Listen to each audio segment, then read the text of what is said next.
ಕಾವೇರಿ ನಿಯಂತ್ರಣ ಸಮಿತಿ ತಮಿಳುನಾಡಿಗೆ ಪ್ರತಿದಿನ 3,500 ಕ್ಯೂಸೆಕ್ಸ್ ಕಾವೇರಿ ನೀರನ್ನು 15 ದಿನಗಳ ಕಾಲ ಹರಿಸುವಂತೆ ನೀಡಿರುವ ಆದೇಶವು ಕರ್ನಾಟಕದಲ್ಲಿ ತೀವ್ರ ಆಕ್ರೋಶಕ್ಕೆ ಕಾರಣವಾಗಿದೆ. ಈಗಾಗಲೇ ಮಳೆ ಕೊರತೆ ಮತ್ತು ಭೀಕರ ಬರಗಾಲದಿಂದ ರಾಜ್ಯದ ರೈತರು ಸಂಕಷ್ಟದಲ್ಲಿದ್ದು, ಈ ಆದೇಶವು ಅವರ ಮೇಲೆ ಗಾಯದ ಮೇಲೆ ಬರೆಯೆಳೆದಂತಾಗಿದೆ ಎಂದು ರೈತರು ಮತ್ತು ಕನ್ನಡಪರ ಸಂಘಟನೆಗಳು ತೀವ್ರ ಆಕ್ರೋಶ ವ್ಯಕ್ತಪಡಿಸಿವೆ.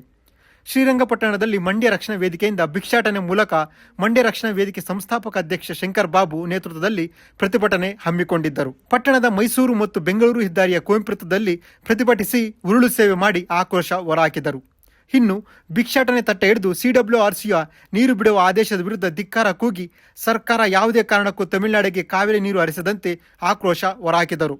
ಒಂದು ವೇಳೆ ಒತ್ತಡಕ್ಕೆ ಮಣಿದು ಸರ್ಕಾರ ನೀರು ಹರಿಸಿದರೆ ಜಿಲ್ಲೆಯಾದ್ಯಂತ ಉಗ್ರ ಪ್ರತಿಭಟನೆ ಎಚ್ಚರಿಕೆ ಅವರು ನೀಡಿದರು. ಮಂಡಳಿಯವರು ಏನು ಕಾವೇರಿ ನೀರು 15 ದಿನ ಬಿಡಬೇಕು ತಮಿಳುನಾಡಿಗೆ 35,000 ಕ್ಯೂಸೆಕ್ ಅಂತ ಏನೋ ಒಂದು ಶಿಫಾರಸು ಮಾಡಿದ್ದಾರೆ.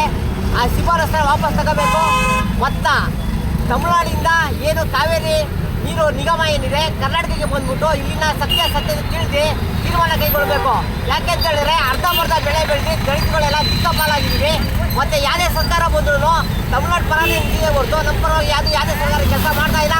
ದಯವಿಟ್ಟು ನಮ್ಮಂತ ಆಳಂತ ಕಾಂಗ್ರೆಸ್ ಸರ್ಕಾರದವರು ಮುಖ್ಯಮಂತ್ರಿಗಳು ಕರ್ನಾಟಕ ಪರವಾಗಿ ಮಾತಾಡಬೇಕು ಮತ್ತು ರೈತರು ಉಳಿಸಬೇಕು.